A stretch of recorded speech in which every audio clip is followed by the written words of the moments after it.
Hi, everyone. Thanks for joining us today. My name is Erin, and I'm the Education Program Manager here at Test Innovators. Um, our webinar today is going to be focused on everything you need to know about the ISEE essay. This webinar will be recorded, so throughout the webinar you can feel free to type questions in the Q&A box, and if we have time at the end, I'll answer those questions. We'll also review all the questions after the webinar and respond to everyone who wrote in. I know we have several different kinds of people here today. Some parents, some students, and some families. Some of you may work with schools that we work with, or be administrators or tutors or more. So again, if you have any questions that are specific to your situation that I don't get to today, please don't hesitate to contact us after the webinar. All right, so before we jump into the writing sample, first I want to talk a little bit about Test Innovators, who we are and what we do. So we are the leading test prep platform for the ISEE and SSAT. We've helped over 55,000 students get into the most selective schools across the world, including some of these schools. Here's some of the schools that our students have gotten into.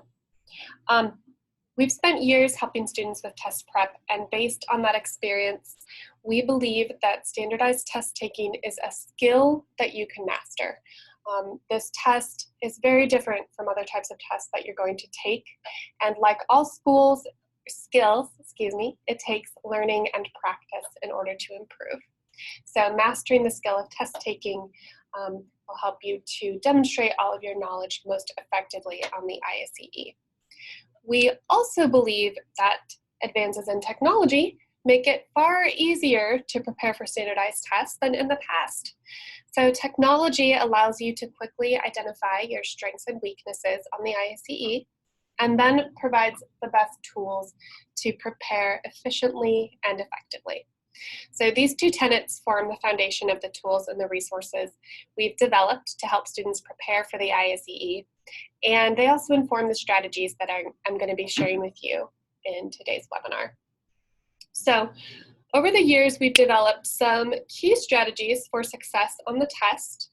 These come from working directly with the admissions departments at competitive schools. So we talk to the people who are in charge of admissions at many private schools and glean information about what they're looking for and what their expectations are for students. Our strategies also come from feedback from our students and our network of tutors and the students that our tutors work with. So I, for example, as a tutor here at Test Innovators, I work with lots of students every year, learn a lot from them, teach them a lot, but also get feedback on what helped them to get accepted and what they learned through the process. And then lastly, we gain our strategies from the data that's in our system.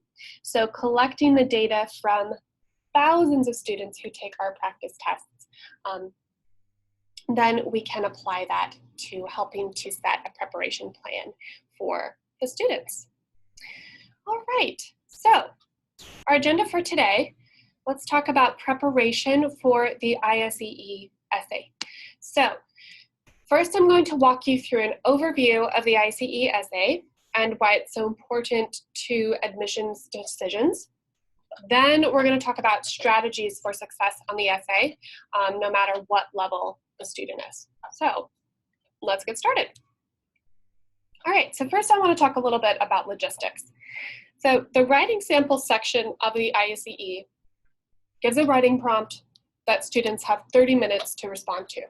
This is the last section of the test. So that means that your student will be encountering a 30-minute essay after they have just spent a few hours doing multiple choice sections and multiple choice questions. So this is the last section of the test.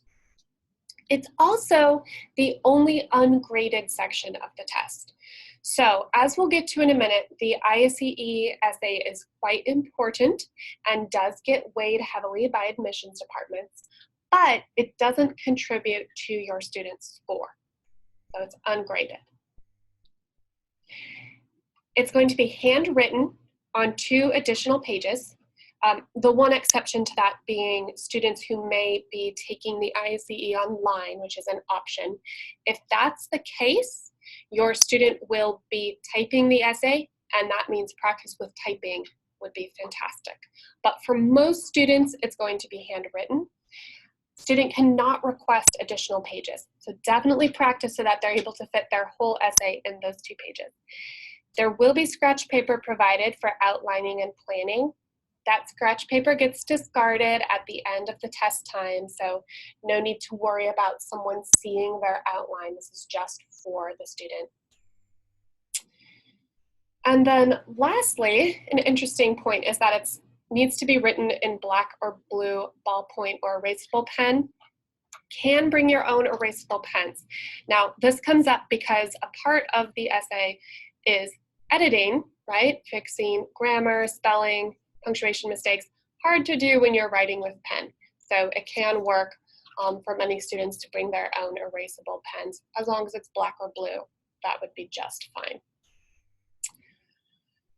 All right, so because the ISEE is the only unscored section and it's not, totally clear how a student has performed on it, get a lot of questions on the essay. So even though it's unscored, I cannot stress this enough, it is still very important for the admissions department. So a copy of the essay gets sent to schools along with the students' test scores and is read very carefully by the admissions committees. The admissions departments use the ISEE essay as an indicator not only of the student's writing ability, but also how the student's going to fit into their school community, both academically and socially. Now, admissions departments often prefer to look at the ISEE essay. I mean, they look at the application essays as well, but this is often more important. While the application essays can be edited, whether by a parent or by a tutor or by a peer, the ISEE essay, they know it's a pure sample of the student's writing. So they know this kid was alone, had no one to help them, this is what they chose to write about, and this is how well they can write. So this means that it's extremely important component of the ISEE. The essay demonstrates a great deal about a student in terms of what they choose to write about and how well they can express their thoughts. Now, of course, the admissions departments know that this is a 30-minute essay. They don't have time to write multiple drafts, so they're not looking for perfection, but first of all, they're looking for effective communication. So does the student know how to pick a clear topic, support this topic, have all of the elements of writing? Secondly, they're looking for it to be clear and organized. So do they know how to have an introduction, body paragraphs, and a conclusion? Do they have concrete examples? Is their grammar and spelling excellent? And then lastly, they're trying to get to know the student a little bit. So this is really a place for your student to demonstrate their personality and their values. Anything they can do to stand out and to present themselves positively is going to be helpful on the essay. And we can get into that more in a little bit. All right. Now, one important note on the ISEE essay and the application essay is that the schools may compare student application essays with the ISEE essay, meaning they might take your student's application essay and put it right next to the ISEE essay to say, oh, hey, you know what? It looks like this student did not write their own application essay because it's very different from the student's ISEE essay. So alongside this, one important note is to make sure that your student writes their own application essays so that if a school compares them, it doesn't appear to be different from the ISEE essay. All right, cool. Let's take a look at the levels of the essay. So the lower level, that's application for grades 5 to 6, middle level, application for grades 7 to 8, and then upper level, application for grades 9 to 12. Each of these will be a personal essay prompt, but the expectation is just a little bit different for the different levels. So for the lower level, we'll get into this in a little more detail, but for the lower level, like 4 strong paragraphs is just fine. For the upper level, they might want to focus on having something that's a little bit more in depth. So let's take a look at some sample essay prompts before we jump into strategies. So for the lower level, it might be something like, tell how you can make a new friend. For the middle level, what fictional character would you like to get to know and why? And for the upper level, describe a community service project you'd like to complete. Okay, so as you notice, these prompts are all topics that every child can answer. So the prompts are randomly selected from a pool of over 100 topics. So there could be a large range of subjects. They try to make sure that they're contemporary, interesting topics, but none of them have a right answer. Some other prompts they may ask are things like, what is the student's favorite book? What is the student's dream job, dream vacation? What's a problem in the world they'd like to solve? The most important thing in terms of admissions is that the student chooses a topic that they care about, then support it with concrete reasons and examples. So making sure that whatever they choose to talk about is something that's important to them, and then that they support this. All right. So now let's jump into looking at some essay strategies. And as we do this, we can talk about, okay, how do these strategies impact the admissions? How can you kind of create an essay that is going to present yourself well to the admissions departments? There's a few big things to keep in mind with the essay. First, outlining before you start to write. This is really important for helping to clarify and structure your thoughts. Now again, there will be that scratch paper provided, so there's a place to outline. The outline doesn't have to be perfect, doesn't have to be pretty. It's focusing on having notes that are going to be useful for you. So by the time you're done with that outline, and we'll talk in a minute here about time management, but by the time you're done with that outline, you should know what's going to be in every paragraph of the essay. Second, big important strategy to keep in mind is to stay on topic. So decide on the main point when you're doing that outlining part. Make sure that you're answering the given essay prompt. So one really common thing that I notice with students is that they'll get an idea in their head of something they really want to write about, but it doesn't actually directly answer that prompt. So one of the things that the admissions people are looking for is, how well does the student follow directions? So are they able to look at the prompt and then write a topic that stays, write about it, something that stays on topic and answers that question? All right. Next, in the body paragraphs, and we'll get to this later as well in more detail, but giving good supporting details. So in contrast to the essays that many students have more experience writing, which would be an essay for school, now you have your main point, but then you back it up with facts or evidence from a book, the focus here is on having supporting idea or details and examples that are from your own life. So let's say you're writing an essay about how you want to have a community service project that's cleaning up all the parks in your hometown.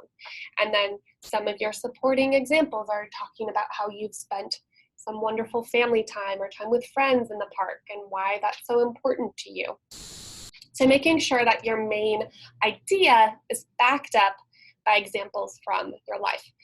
And again, remembering that this is your opportunity in this test for you to show the schools who you are outside of a set of numbers, right? Outside of a set of test scores. So this is your opportunity to demonstrate your personality. Now, one specific way that I recommend kind of showing personality is to demonstrate personal growth over the course of an essay. So for example, talking about, oh, when I first started being a competitive gymnast, I had a hard time with these 3 things. And then I grew over time, and now I have a much better attitude when I'm not able to, achieve everything that I want. So, you don't have to necessarily show yourself as being particularly shiny or saying, oh, I'm the best at this, I'm the best at this. It's more kind of demonstrating that you have a positive attitude and that you're going to be a great addition to their community, that you have a growth mindset. And then we'll get into this in a little more detail as well, but making sure to spend some time editing the essay before you're done. So checking a few important things like handwriting. There are some students that's going to be a big deal for. Making sure that everything is legible. Capitalization, punctuation, grammar, and mechanics as well. All right. Now, I mentioned, of course, about how important it is to have the planning time and the editing time. This is also like a 30-minute essay. So let's talk a little bit about how to manage your time to make sure that you can get through each of the parts of this. So first, planning and outlining. I recommend roughly 5 minutes. Now, all of these recommendations are going to have this word roughly in it, because key thing here is making sure that it's an amount of time that works for you. Some students may need 3 minutes to outline, some students may need 5. It sort of depends on how quickly the student can come up with ideas.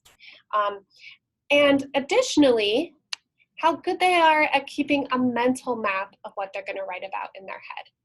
But by the time they're done with this planning portion, they should definitely know what their main idea is, what their supporting reasons are going to be, and what the examples are going to be that give evidence for those reasons, okay?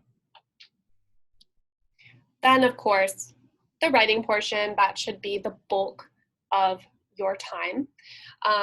Again, roughly 22 minutes, give or take. That's about, let's say, 5 minutes for the introduction, conclusion, 6 or 7 minutes for those body paragraphs. So making sure that, it's okay to spend a little more time on the body paragraphs, have really great examples and description and reasons, and then let's say you run a little bit out of time. It's okay to have your conclusion, just your introduction, your conclusion, just be like 3 sentences. Now, an important point here is that for students who tend to run out of time, it's more important to show a completed essay than to get to everything that you were going to write about.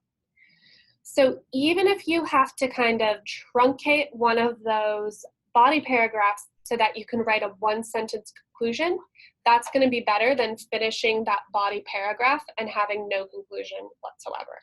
Now, of course, the goal is to do enough practice that you're able to write each paragraph no problem.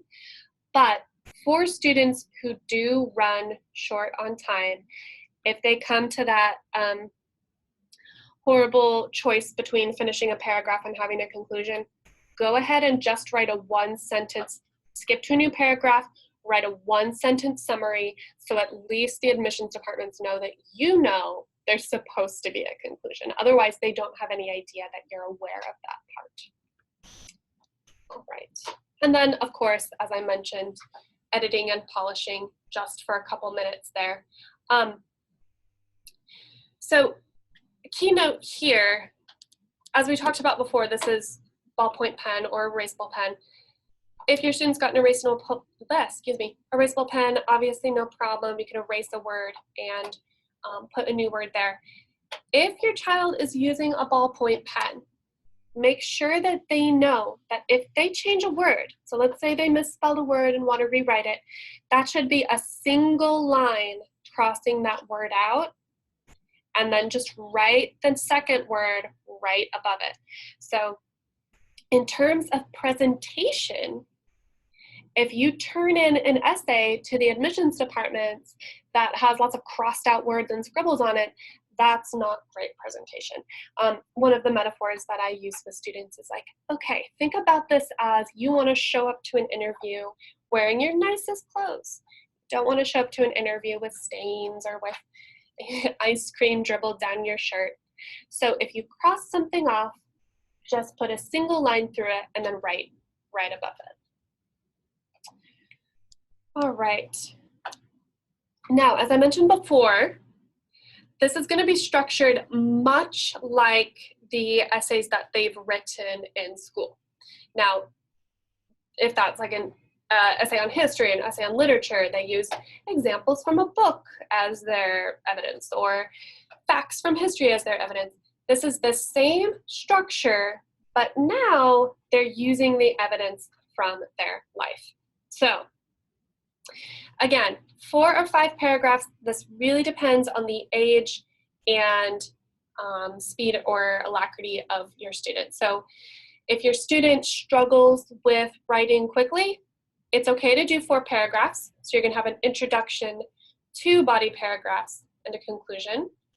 For students who are really quick with generating ideas or who are really strong writers, an introduction, 3 body paragraphs, and conclusion. So let me just talk a little bit about each of those. For the introduction, I recommend 3 things. First, starting with some kind of hook. That can be asking the reader a question, or having a descriptive detail, or a little bit of dialogue to start it off. Then say, okay, here's my main point, my answer to the question, and then introducing your 2 or 3 reasons briefly there in the introduction. So some kind of hook or attention grabber, your restate the question and give your answer to it, and then have your 2 or 3 main points briefly introduced. So then, of course, and you know, this might seem obvious, but for a few students this is important, to make sure that they know you then want to address each of your reasons in the order that you gave them in your introduction. So reason number 1, that's going to be your first body paragraph. You're going to state that reason again and give some strong examples. Reason number 2, second body paragraph. And reason number 3, third body paragraph. So making sure that you just give your reader lots of signposts along the way. Here's what I'm going to talk about. Oh, now I'm going to just talk about it right in that order. Then in your conclusion, summarizing your main idea and your reasons. And I always recommend ending with some kind of positive thought. So ending with something that's going to have these admissions departments thinking like, ooh, this kid is someone we want in our school. So for example, with that example I was giving earlier about the community service project, saying something like, as I enter high school, I look forward to finding new projects that can help me improve the outdoor environment of my town, or something like that. So looking forward into the future and ending with a positive thought that makes them think like, wow, this kid is really thoughtful and I really want them to be in my school. All right, so your main point and then some examples for each of your supporting points. You don't have to have 3. You can, but 1 or 2 is fine. All right, there's a little bit about the structure. In terms of kind of, let's put this back in the context of prepping for the test. Even for students that are comfortable with writing, you definitely want to be doing some practice on the essay. It's uncommon for students to have done a lot of timed essay practice, especially without knowing the topic in advance. So absolutely do some timed essay practice before they jump in. Another thing that can be really helpful is to take some time with your student to generate some topics they might want to talk about before they go into the test. So maybe they say, okay, I can talk about this really important trip I took to Morocco. I can talk about how I love to do debate and gymnastics, and maybe I could write about the service project that I led that was cleaning up the parks. So they have 4 or 5 ideas before they go into the test of things that they could write about. That way, one of those topics will probably work as an answer to the question. Maybe not for some of those more specific ones like who's a fictional character you would want to be friends with, but for those more general topics, often they'll be able to pull one of those ideas they've already come up with and use that, so they're not totally starting from scratch. So take some time to talk with them about topics they might want to write about, and then practice writing some sample essays. Absolutely want to practice doing some time management work as well. So timed essays from beginning to end, focusing on time management. And then lastly, practicing each part of the essay. So saying, okay, today you're just going to work on the planning and outlining. Here's 3 or 4 prompts, and you have 3 minutes to write an outline for each of these prompts. So practicing kind of exposing them to as many different prompts as possible, and then saying, okay, write an outline, now write an outline for the next one, now write an outline for the next one. Writing, of course, writing as many sample essays as possible, and then editing as well. Making sure that they practice editing their own writing, and also have them make a list of the things that they often do wrong. So a lot of times editing is like the easiest thing. Like students know I need to go back and edit, but when they don't know what they're looking for, that's easier said than done. So I really recommend having the students go and say, okay, I'm just going to make a list of the things that my teachers have told me I tend to do on writing. I tend to have run-on sentences. I tend to forget to capitalize proper nouns. I tend to mix up my tenses. And then if they already know kind of the things that they're looking for, that goes a long way on the essay. All right. And again, as I mentioned at the beginning of the webinar, whether you're a parent or a student or a school administrator or tutor or anyone else, if you have any questions that are specific to your situation, please don't hesitate to contact us after this webinar.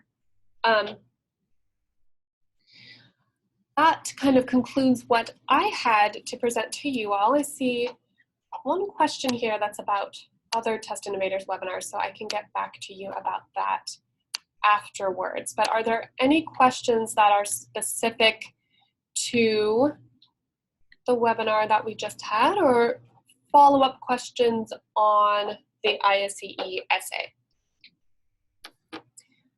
I'll give you just a couple minutes to write in if you have any questions.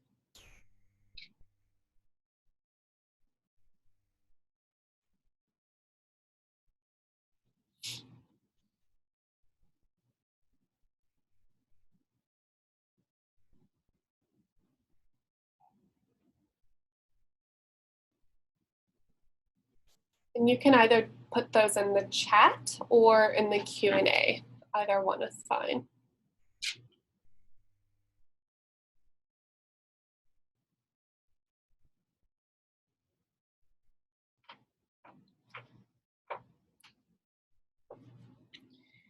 All right, one moment here. Okay, so one question about how many sentences can you have, maximum or minimum, in the introduction and the conclusion? Okay, great question. Now, I say a good introduction and conclusion can be 3 to 4 sentences. Does not need to mean more than that. I would advise against having less than that, less than 3, unless you're really pressed for time and you just have to get that conclusion hammered out. But in general, a good introduction and a good conclusion should have 3 sentences, 4 if you're really enjoying yourself and have a lot to say. So the introduction, first sentence, the hook or grabber. Second sentence, rephrasing the question and stating your main idea. And then the third sentence, introducing your reasons. For the conclusion, first sentence, restating your main idea again, and really focusing there on having different words. So you're using synonyms, you're not saying it exactly the same way. Second sentence, kind of recapping your main reasons and why they're so important. And again, the focus there is on stating things differently. And then your third sentence is that positive thought. So 3 strong sentences is fine. Make sure they're not tiny, tiny, super short sentences. It does need to be longer than that, but I would make sure that you don't have less. And yes, you always should have an introduction and a conclusion so that when the admissions committees look at it, they know that you know that an introduction and conclusion can be there. If you run out of time, it's okay to shorten your conclusion a little bit, but it should definitely be there. In terms of examples, another question here. I'll tell you in terms of the number, let me give it to you in the number of sentences. I would say the body paragraphs should be, for example, 5 to 7 sentences. 2 examples is fine, doesn't have to be 3, but don't just have 1 sentence about the example. So each of your examples should be maybe 2 or 3 sentences that really connects it back to your main idea and explains why it's important. So 2 examples per body paragraph is fine, as long as you make sure that you're going into good detail for each of those examples. All right, and then another question here. For the essay, how long do you think a middle level student should have to prepare? So the amount of preparation that students need for the essay really depends on the student.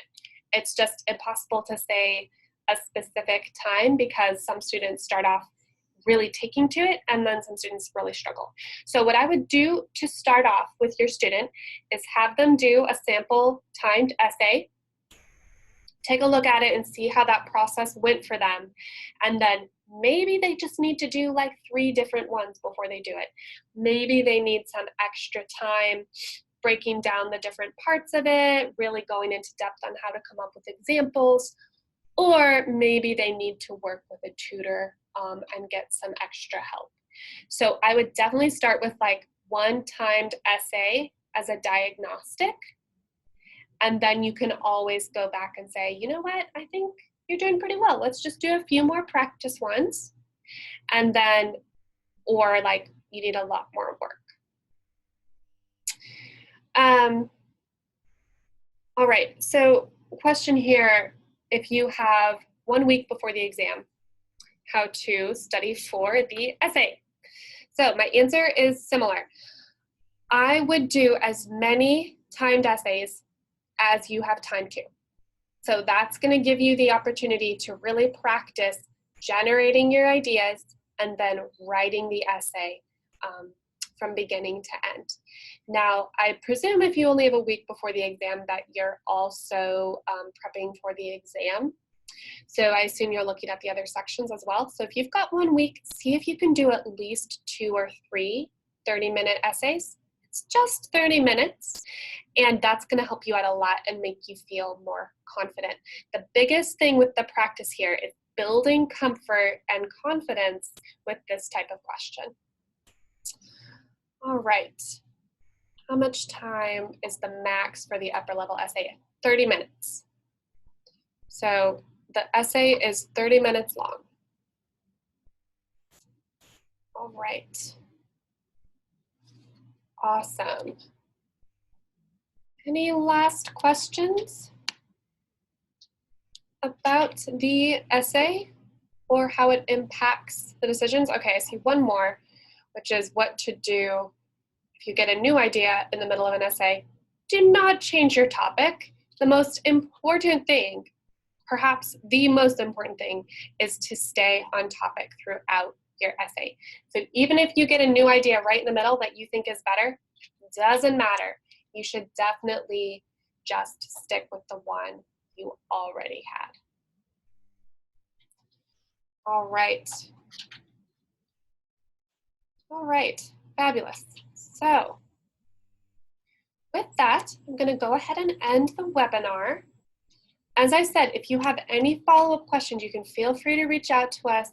We'd be happy to talk about anything else regarding the essay.